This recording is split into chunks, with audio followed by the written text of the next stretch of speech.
चाकुर शहर कांग्रेस की ओर से आज भाजपा प्रदेश अध्यक्ष रविंद्र चौहान के खिलाफ जोरदार प्रदर्शन किया गया। कांग्रेस कार्यकर्ताओं ने कहा कि चौहान ने लोक नेता, विकास रत्न और पूर्व मुख्यमंत्री दिवंगत विलासराव देशमुख को लेकर आपत्तिजनक बयान दिया है, जिससे लातूर वासियों की भावनाएं आहत हुई हैं। प्रदर्शन के दौरान कार्यकर्ताओं ने रविंद्र चौहान की प्रतीकात्मक तस्वीर पर जूते मारकर विरोध दर्ज कराया और बाद में तस्वीर का दहन किया। कांग्रेस नेताओं का कहना है कि लातूर की पहचान विलासराव देशमुख से है, जिन्होंने राजनीति से ऊपर मानवता और समाज सेवा को प्राथमिकता दी। विलासराव देशमुख ने लातूर को शिक्षा की पंडहरी बनाया। उनके बारे में की गई किसी भी अपमानजनक टिप्पणी को लातूर वासी बर्दाश्त नहीं करेंगे। कांग्रेस नेताओं ने यह भी कहा कि लातूर ने देश को कई बड़े नेता दिए हैं। दिवंगत शिवराज पाटिल चाकुरकर, विलासराव देशमुख और शिवाजीराव पाटिल निलंगेकर, जिन्होंने हमेशा लातूर की संस्कृति और गरिमा को बनाए रखा। कांग्रेस का आरोप है कि रविंद्र चौहान का बयान इसी गरिमा के खिलाफ है और इस वजह से जिले भर में इसका विरोध हो रहा है। शहर कांग्रेस अध्यक्ष पप्पू भाई शेख ने इस वक्त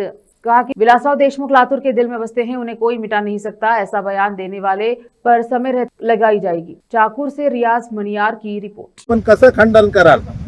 भाजपचे प्रदेशाध्यक्ष रवींद्र चव्हाण हे काल निवडणुकीच्या प्रचारासाठी लातूरमध्ये आले होते। निवडणुका काय होत राहतात, पण निवडणुका ह्या विकासाच्या मुद्द्यावर, विचाराच्या मुद्द्यावर व्हायला पाहिजे। आणि ते काल बोलत असताना लोकनेते विकासरत्न ज्यांच्यामुळे लातूरची ओळख आहे, त्यांच्याबद्दल त्यांनी सांगितलं की विलासराव साहेबांच्या आठवणी पुसल्या जातील। पण महाराष्ट्रच नाही तर देशभरात असं एकही गाव नाही जिथे की विलासराव साहेबांचं नाव आणि आठवण निघत नाही। जे काही लातूरला आज आहे ते फक्त विलासराव देशमुख साहेबांमुळे आहे।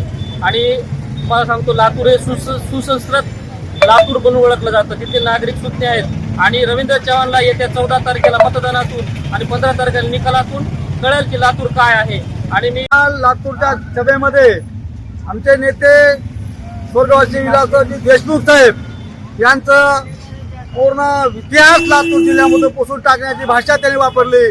मी आज या ठिकाणी सांगू इच्छितो, त्या अशा वातावरण रवींद्र चव्हाणला हे ह्या विलासराव देशमुख साहेबांचं महाराष्ट्रामध्ये, अख्ख्या देशामध्ये त्यांचं नाव आहे, त्यांचा इतिहास आहे, हे पुसण्याची जबाबदारी यांच्या 7 पिढ्या, या हरामखोर रवींद्र चव्हाणच्या 7 पिढ्या सुद्धा यांची पुस्तक होणार नाही, या ठिकाणी सांगू इच्छितो।